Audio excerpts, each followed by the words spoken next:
I want some solutions that are going to help me, not just tell me how bad things are when they're bad and how great things are when they're great. We've reached a situation, George, which is a little bit sad to my mind. Yeah. We've reached a situation where around the world the political leaders that we've chosen to put into power, Yeah. they're all at a stage at the moment where each of them seems to be trying to prove themselves stronger than the other. And you know, this isn't good. It does cause people to unnecessarily panic.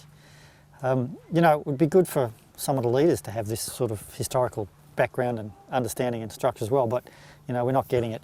And when you get the president That's a story for another day. I think. Yes. When you get the current president of the United States, in the beginning, treating the whole event as a sort of like a media crisis rather than more an emotion, and showing the emotions rather than as something scientific. Yeah. And when you get a leader of the free world at the moment who thinks he knows everything, and who reckons he's got the best gut in the world to make all the decisions, this puts the world in a very difficult place. Yeah. But take it back to the script. Mm-hmm. We'd had a bull market 9 years up. We'd had, from 2012, we'd had 7 years of property growth. For those who know the script, we were due a slowdown. Right. We were due something to happen. It was time for something to happen.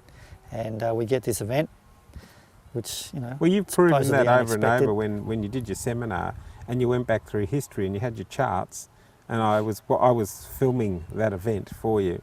And I actually had the camera pointed at the charts and you could see the repeating over and over. Yes. You know, I get people there in that event, their jaws drop, they hit the ground. You know, as you know, it's I present material there, it's a world first.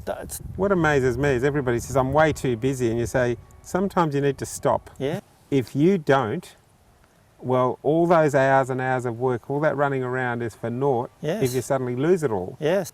What I've shown from the book, and I've been saying this for a long time, every current cycle ends up being bigger than the last one. And because it's now a world cycle with China and fall of the Berlin Wall, and they've now joined us, because it is now a world cycle, it means for the cycle to turn like what we've just seen, it has to be a big event. It really does. And that is what's being delivered to us. And I show people it's right on time. Now, from history says clearly the economy will recover after everything's after we've had time to digest this, and we get the vaccine and everything else, and all the emotion dies down. Sure, things will turn. You know, I've demonstrated to you, George, in prior videos and things I've shown. History says, if you have a look at history, we've seen this before. Yeah, it's nothing new. Almost always, and you know, it's interesting to think about the psychology of this. What happens if the government does bottle us up for a couple of months? Yes, and people get to see that, well, maybe, you know, life's a bit fragile, maybe they get sick of being indoors for weeks and weeks and months. When all this is over, what do you think they're going to do? It's going to go back to booming again. We're going to party. Of course, and it's going to be a big one too. We're going to party like there's no 2000. Like 1999. Exactly.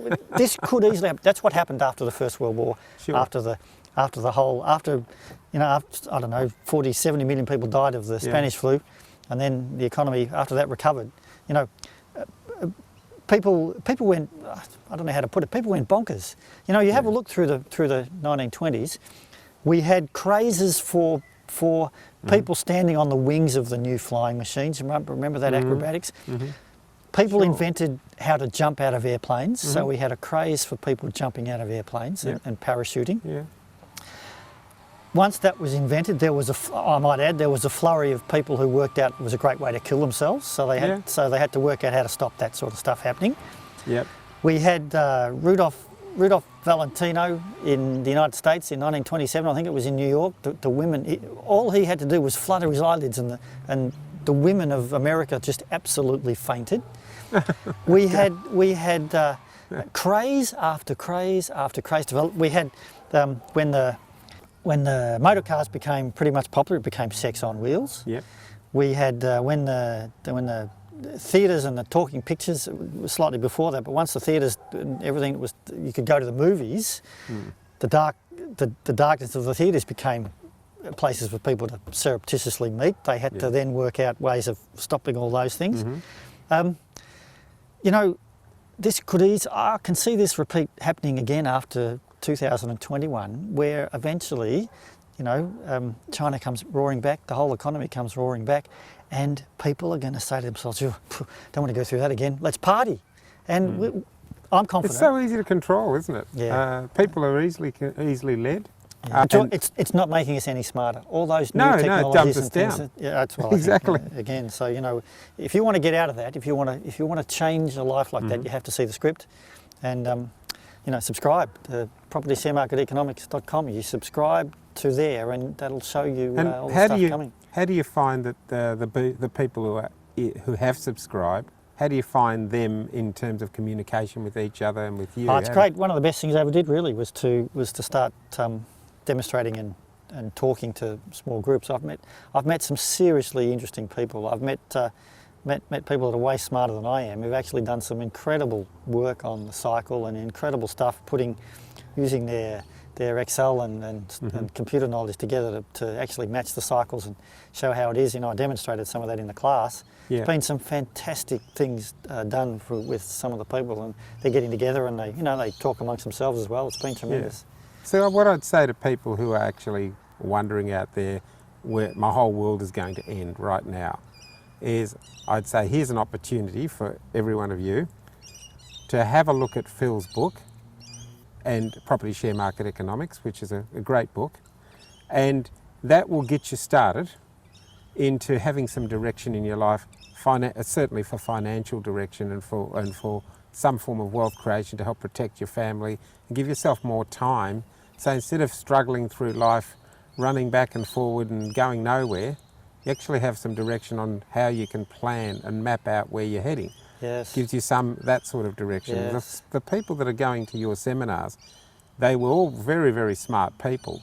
And I think these are the sort of people that actually stop and say, you know, I've got a question here, something's not right, and I want to make sure that I come out in front for once and not become a statistic. Yes. Because there's going to be a lot of statistics. Yeah. You've only got to look back at the Great Depression of 1929, and like a switch, everything was going well, they were all partying, and then all of a sudden, within a couple of days, the banks had closed their doors, the stock market had dropped, people became homeless, they'd lost everything. There were people that became rich out of the 1929 Great Depression too, by the way. Yes, they were. So if these things are coming, and if these things are likely to happen, they will, by the way, because the cycle keeps repeating, then here's one time when I'd say to the viewers, just stop. Instead of running, start walking and read the book.